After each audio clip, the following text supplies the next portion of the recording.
నమస్తే, welcome to doctor సలహా. ఈరోజు మనం నెల్లూరు జిల్లాలో యూరాలజిస్ట్, ఆండ్రాలజిస్ట్, లేజర్ మరియు ట్రాన్స్ప్లాంట్ సర్జన్గా 25 సంవత్సరాల అనుభవం గడించి ప్రముఖ యూరాలజిస్టుగా పేరు గడించి ఏఆర్ కిడ్నీ సెంటర్ నెల్లూరు నందు వైద్య సేవలు అందిస్తున్న doctor Nischala Prasad, senior consultant urologist, andrologist, laser మరియు ట్రాన్స్ప్లాంట్ సర్జన్ గారి సలహాలను, సూచనలను తెలుసుకుందాం. ఈరోజు డాక్టర్ సలహా కార్యక్రమంలో మానవ శరీరంలో కిడ్నీల పాత్ర ఏమిటి, కిడ్నీ సమస్యలను గుర్తించడం ఎలా, కిడ్నీ స్టోన్స్ ఏ విధంగా ఏర్పడతాయి, ఎంత మోతాదులో నీళ్లు తాగాలి, కిడ్నీ స్టోన్స్కు ఎటువంటి ట్రీట్మెంట్ అందుబాటులో ఉంది, షుగర్ మరియు బీపీ వ్యాధిగ్రస్తులు కిడ్నీలను ఆరోగ్యంగా ఉంచుకోవడానికి ఎటువంటి జాగ్రత్తలు తీసుకోవాలో డాక్టర్ గారిని అడిగి తెలుసుకుందాం వారి మాటల్లో. నమస్కారం అండి. శివాబీ టీవీ ప్రేక్షకులకు నేను doctor Nischal Prasad Reddy, urologist and andrologist and laparoscopic surgeon, AR kidney hospitals, Venkataramapuram, Nellore. ఈరోజు శివాబీ ఛానల్ ప్రేక్షకులకు సమ్మర్ అంటే ఎండాకాలంలోకి వస్తున్న రీతిలో కిడ్నీ హెల్త్ అండ్ టిప్స్ గురించి ఇవాళ మనము మాట్లాడుకుందాము.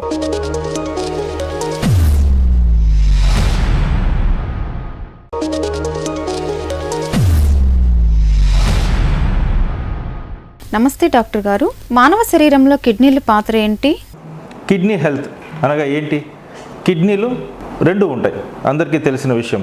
160 గ్రాముల నుంచి 200 గ్రాముల మధ్యలో వాటి బరువు ఉంటుంది. సో అందరికీ తెలిసింది ఏంటంటే కిడ్నీ పనితనం అంటే ఏంటి? కిడ్నీ పనితనం అనగా మన శరీరంలో వ్యర్థ పదార్థాలు వడపోత కార్యక్రమము, శరీరంలో తయారయ్యేటువంటి వ్యర్థ పదార్థాలు, వేస్ట్ ప్రోడక్ట్స్ అన్నిటినీ ఒక దగ్గర చేర్చి యూరిన్ రూపంలో బయటికి పంపించి తద్వారా మన ఆరోగ్యము బాగుండేటట్టు చూడడం కిడ్నీ యొక్క ముఖ్య పనితనం. అదే కాకుండా కిడ్నీ ఇంకా కొన్ని ముఖ్యమైన పనులు చేస్తుంది. వాటిల్లో బ్లడ్ ప్రెషర్ రెగ్యులేషన్ అంటాం. బ్లడ్ ప్రెషర్ రెగ్యులేషన్ అనగా మన శరీరంలో ప్రెషర్ ఉంటేనే అన్ని అవయవాలకి రక్త ప్రసరణ సరిగ్గా ఉంటుంది. సో ఈ బ్లడ్ ప్రెషర్ మేనేజ్మెంట్ అనేది కిడ్నీ యొక్క అతి ముఖ్యమైనటువంటి లక్షణము. తర్వాత రెండోది బోన్ హెల్త్. మనం ఆహారం తిన్నప్పుడు ఆ ఆహారంలోంచి కాల్షియం అబ్జర్వ్ చేసుకొని ఆ కాల్షియం ఎముకల్లో బలపడి అంటే ఎముకల్లో స్థిరపడి తద్వారా ఎముకలు బలపడడానికి దోహదం చేస్తుంది. సో కిడ్నీ బోన్ హెల్త్ను కూడా కాపాడుతుంది. అలాగే బ్లడ్ హెల్త్ అంటాం. అంటే మన శరీరంలో రక్తం తయారవడానికి కావాల్సినటువంటి ఎరిథ్రోపాయిటిన్ అనేటువంటి ఒక హార్మోన్ని కిడ్నీ తయారు చేస్తుంది. ఈ హార్మోన్ను మన ఎముక మూలుగలో పనిచేసి తద్వారా మనకి రక్తం శాతం పెరుగుతుంది. సో కిడ్నీ యొక్క ముఖ్యమైన 4 పనితనాలు మీకు వివరించడం జరిగింది. వ్యర్థ పదార్థాలు బయటికి తోయడము, బోన్ హెల్త్, బీపీ రెగ్యులేషన్, అలాగే బ్లడ్ హెల్త్ అనగా శరీరంలో రక్తం పెరగడానికి దోహదపడుతుంది. ఇవి ముఖ్యమైనటువంటి విషయాలు.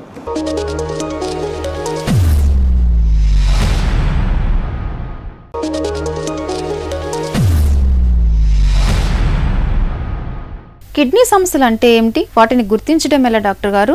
తర్వాత అసలు కిడ్నీ సమస్యలు అంటే ఏంటి, వాటిని గుర్తించడం ఎట్లా? కిడ్నీ సమస్య అనగా కిడ్నీలు మన శరీరానికి అంటే ఎవ్రీడే లైఫ్, దైనందిక జీవితాన్ని కొనసాగించడానికి సహకరించకపోవడం అనగా కిడ్నీ దెబ్బతిండడం. కిడ్నీ దెబ్బతిండము ఎలాగ ఐడెంటిఫై చేయడము అనేది చాలా మందికి ఒక ప్రశ్న. కిడ్నీ 50% నుంచి 60% దెబ్బతినేంత వరకు మనకి ఏ విధమైనటువంటి ఇండికేషన్ ఇవ్వదు, అందుగా మన హెల్త్కి ఏ విధమైనటువంటి ఇబ్బంది పెట్టదు. అంటే మనకి కిడ్నీ వల్ల వచ్చే సమస్య అని తెలిసేటప్పటికి కిడ్నీ 50 నుంచి 60% వరకు ఇబ్బంది పడి ఉంటుంది. సో అలాంటి కిడ్నీలని మనం ఎంతో జాగ్రత్తగా చూసుకోవాలి. వాటికి ముఖ్యమైనది రెగ్యులర్గా మనము వాటర్ తీసుకోవడం కానివ్వండి, అలాగే బీపీ బ్లడ్ ప్రెషర్ చెక్ చేయించుకోవడం కానివ్వండి. మన ఫ్యామిలీలో ఎవరికైనా కూడా కిడ్నీ జబ్బులు ఉంటే మనం ముందుగానే డాక్టర్ గారిని సంప్రదించి ప్రివెంటివ్ కిడ్నీ హెల్త్ చెకప్స్ చేసుకుంటే మనం కిడ్నీ జబ్బుని త్వరగా ఐడెంటిఫై చేయడానికి అవకాశము ఉంటుంది. సో కిడ్నీల వల్ల వచ్చే సమస్యలు ఏంటి?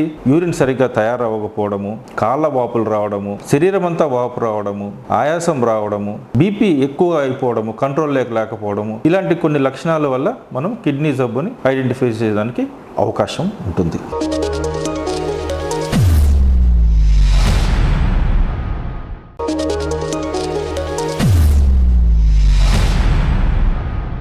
వేసవి కాలంలో కిడ్నీలు ఆరోగ్యంగా ఉండాలంటే తీసుకోవాల్సిన జాగ్రత్తలు ఏంటి డాక్టర్ గారు?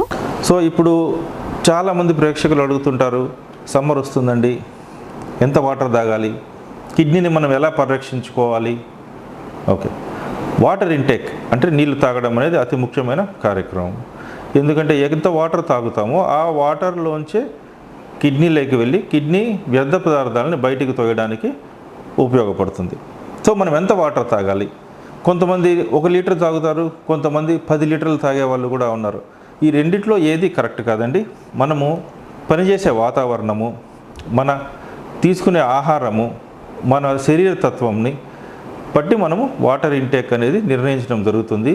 ఇది సాధారణ ప్రేక్షకులకి, అంటే నేను చెప్పేది కిడ్నీ జబ్బులు, గుండె జబ్బులు, లివర్ ప్రాబ్లమ్స్ లేనటువంటి ప్రేక్షకులకి రోజు 3 నుంచి 4 లీటర్ల నీళ్లు తీసుకుంటే సరిపోతుంది. అంటే 3 to 4 litres of water is good enough మన కిడ్నీస్కి. ఎక్కువ తాగితే ఏమవుతుంది అని చాలామంది అడుగుతారు. సార్ నేను 10 లీటర్లు తాగుతాను, ఏమవుతుంది? 10 లీటర్లు తాగొచ్చు. కిడ్నీ ఏం చేస్తుంది? ఆ ఉన్న వాటర్ మొత్తాన్ని బయటికి యూరిన్ రూపంలో తోసేస్తుంది, అనగా డైల్యూటెడ్ యూరిన్ బయటికి వస్తుంది. డైల్యూటెడ్ యూరిన్తో వచ్చేటువంటి ముఖ్యమైన సమస్య ఏంటంటే దాంతోపాటు సోడియం లాస్ కూడా ఉండే అవకాశం ఉంటుంది. ఎప్పుడైతే శరీరంలో సోడియం తగ్గిపోతుందో అప్పుడు దానివలన ఆరోగ్యపరమైన సమస్యలు వచ్చేదానికి కూడా కొంత అవకాశము ఉంటుంది. కాబట్టి ఎక్కువ వాటర్ అనగా 4 లీటర్లకు మించి వాటర్ తాగడం వల్ల ఎక్కువ ఉపయోగం లేదు. తద్వారా మనకి రోజు 1 లీటర్ నుంచి 1.5 లీటర్ అంటే 1.5 లీటర్ వరకు యూరిన్ వచ్చే విధంగా చూసుకుంటే సరిపోతుంది. సో 1 to 1.5 లీటర్ యూరిన్ వచ్చే విధంగా మన వాటర్ ఇంటేక్ ఉండాలి.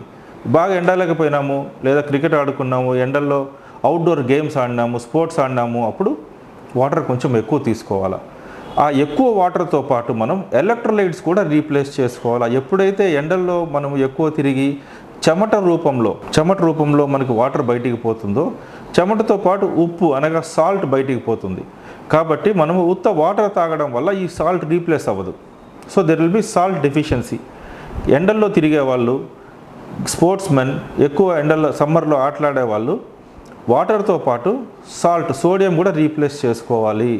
తద్వారా శరీరానికి పూర్తిగా ఆరోగ్యంగా ఉండేదానికి అవకాశం ఉంటుంది. లేదంటే సోడియం డెఫిషియన్సీ వస్తుంది. సో వాటర్ ఇంటేక్ అనేది మీకు ఇప్పుడు చెప్పాను, 2 నుంచి 4 లీటర్లు.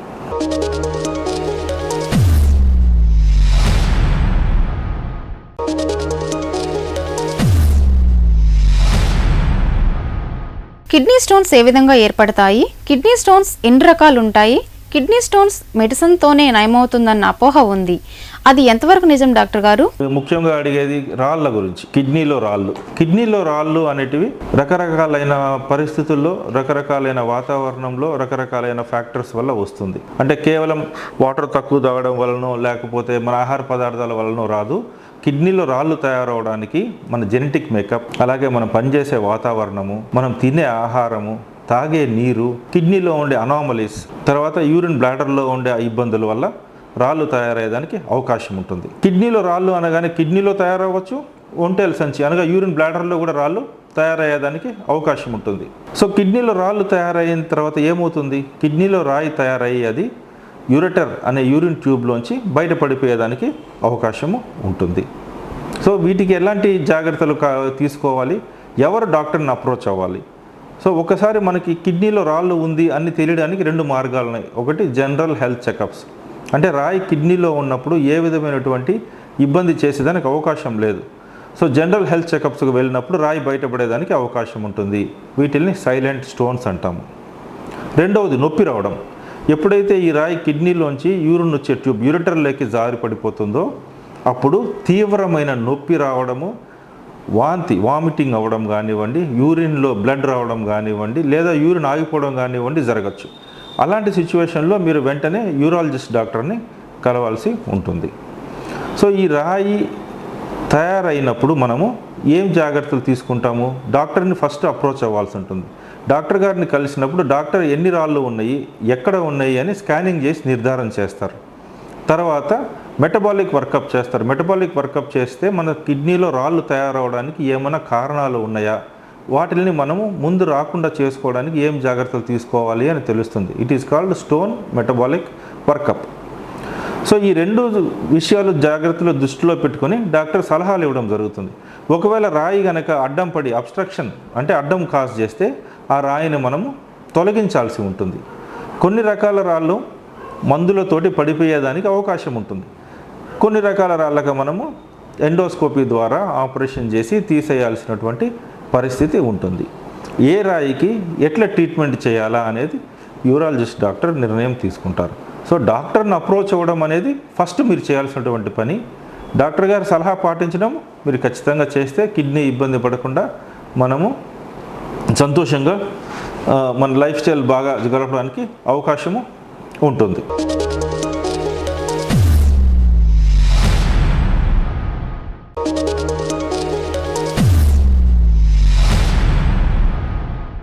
ప్రస్తుత పరిస్థితుల్లో టెక్నాలజీకి అనుగుణంగా కిడ్నీ స్టోన్స్కు ఎటువంటి వైద్య విధానాలు అందుబాటులో ఉన్నాయి డాక్టర్ గారు? చాలామంది ప్రేక్షకులు అడుగుతుంటారు, కొత్త ట్రీట్మెంట్స్ వచ్చాయి కదండి కిడ్నీ డబ్బులకి, కిడ్నీ రాళ్ళకి ఎస్పెషల్లీ, ఏంటవి?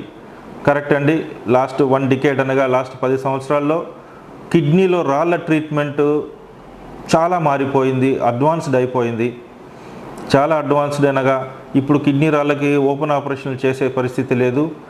ఎటువంటి రాయి అయినా కూడా ఎంత పరిమాణంలో ఉన్నా కూడా ఎండోస్కోపీ పద్ధతులు అనగా యూరోట్రోస్కోపీ కానివ్వండి, నెఫ్రోస్కోపీ అంటే కిడ్నీలోకి హోల్ వేసి తీయడం కానివ్వండి, లేదా కొత్తగా న్యూ డెవలప్మెంట్స్ ఇన్ యూరాలజీ అనగా లేజర్స్ వచ్చాయన్నమాట. ఈ లేజర్ పరికరాలతోటి మనము కిడ్నీలోకి హోల్ వేసి ఆపరేషన్ చేయాల్సినటువంటి సర్జరీస్ కూడా చాలా వరకు తగ్గిపోయాయి.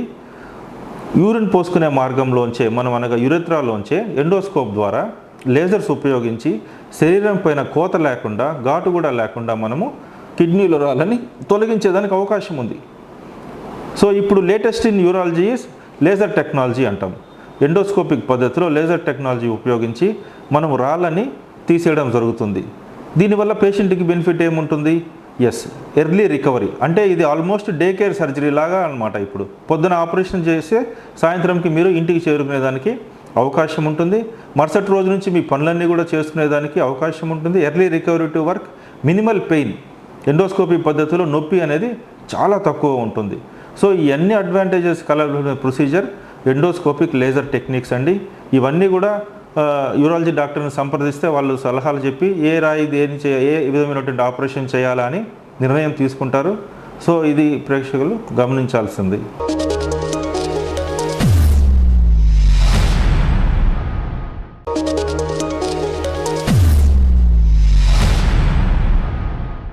షుగర్, బీపీ వ్యాధిగ్రస్తులు కిడ్నీలు ఆరోగ్యంగా ఉండటానికి ఎలాంటి జాగ్రత్తలు తీసుకోవాలి డాక్టర్ గారు? ముఖ్యంగా మనకి షుగర్, బీపీ పేషెంట్స్ చాలా ఎక్కువ మంది ఉన్నారు. India is called sugar capital of the world.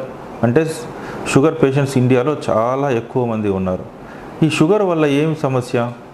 Sugar అనేది శరీరంలో ప్రతి పార్ట్ని కొంతవరకు ఇబ్బంది పెట్టేదానికి అవకాశం ఉంటుంది. వాటిల్లో ముఖ్యమైనది kidneys. Sugar patients time duration, సమయం గడిచే కొద్దీ కిడ్నీల్లో కొంతవరకు వడపోత కార్యక్రమం దెబ్బతినేదానికి అవకాశం ఉంటుంది.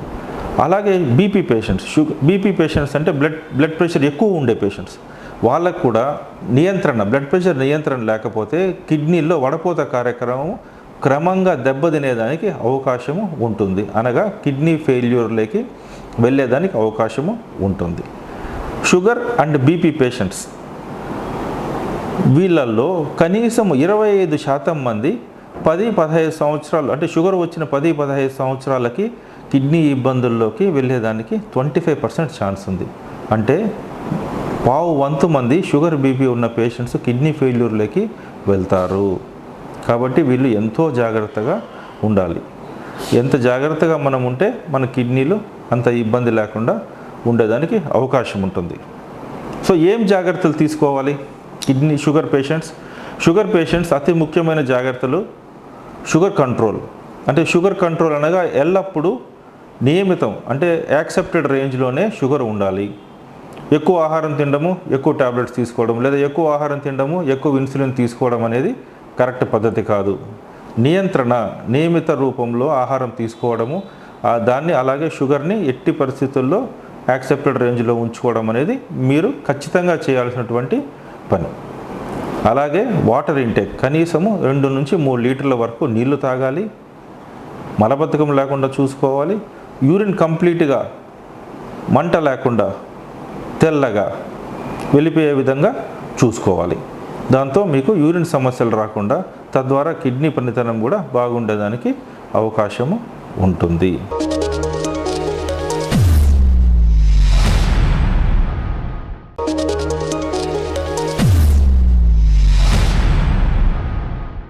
కిడ్నీలకు కూడా లాప్రోస్కోపిక్ ఆపరేషన్లు ఉంటాయా డాక్టర్ గారు?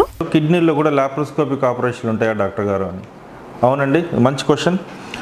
కిడ్నీలో రకరకాలైన సమస్యలు, స్టోన్ డిసీజ్ ఒకటే కాదు, కిడ్నీలో వచ్చేటువంటి చాలా రకాలైన జబ్బులు ఉన్నాయి. వాటిలో రీనల్ సిస్ట్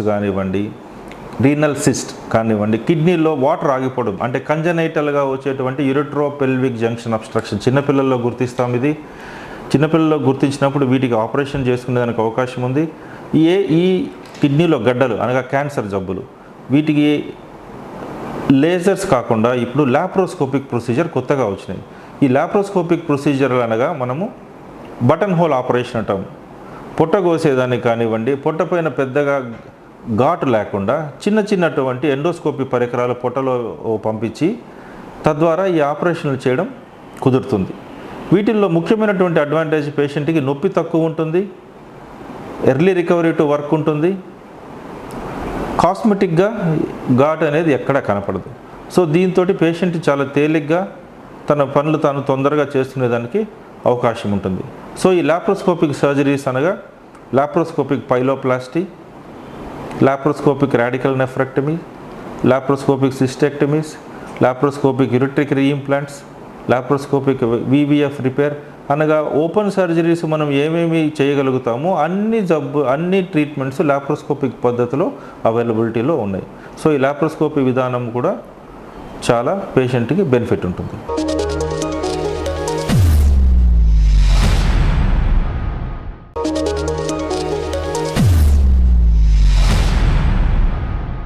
నీళ్లు తాగే మోతాదులో కిడ్నీ పేషెంట్స్, హార్ట్ పేషెంట్స్ తీసుకోవాల్సిన జాగ్రత్తలు ఏంటి డాక్టర్ గారు? కిడ్నీ సమస్యలు ఉండేవాళ్ళు, already known kidney disease patients, already known heart disease patients, వీళ్ళు ఎక్కువ వాటర్ తీసుకోకూడదు.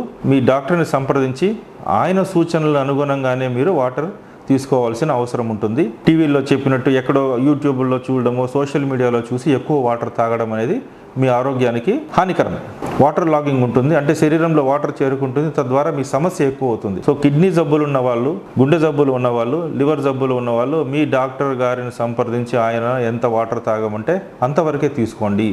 ఎక్కువ నీళ్ళు తీసుకోవడం వల్ల మీకు మీరు హాని చేసుకున్న వాళ్ళు అవుతారు. ఇది సమ్మర్లో మనకి తీసుకోవాల్సినటువంటి జాగ్రత్తలు.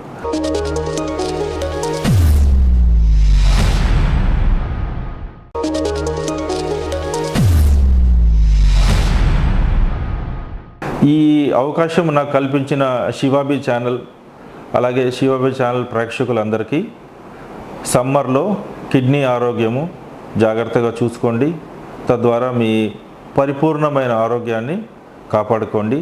ఈ అవకాశం ఇచ్చిన శివాబీ ఛానల్ వాళ్ళకి నా ధన్యవాదములు. మానవ శరీరంలో కిడ్నీల పాత్ర ఏమిటి? కిడ్నీ సమస్యలను గుర్తించడం ఎలా? కిడ్నీ స్టోన్స్ ఏ విధంగా ఏర్పడతాయి? షుగర్ మరియు బీపీ వ్యాధిగ్రస్తులు కిడ్నీలను ఆరోగ్యంగా ఉంచుకోవడానికి ఎటువంటి జాగ్రత్తలు తీసుకోవాలి? ఎంత మోతాదులో నీళ్లు తాగాలి? కిడ్నీ స్టోన్స్కు ఎటువంటి ట్రీట్మెంట్ అందుబాటులో ఉంది అనే దాని గురించి ఈరోజు తెలుసుకున్నాం.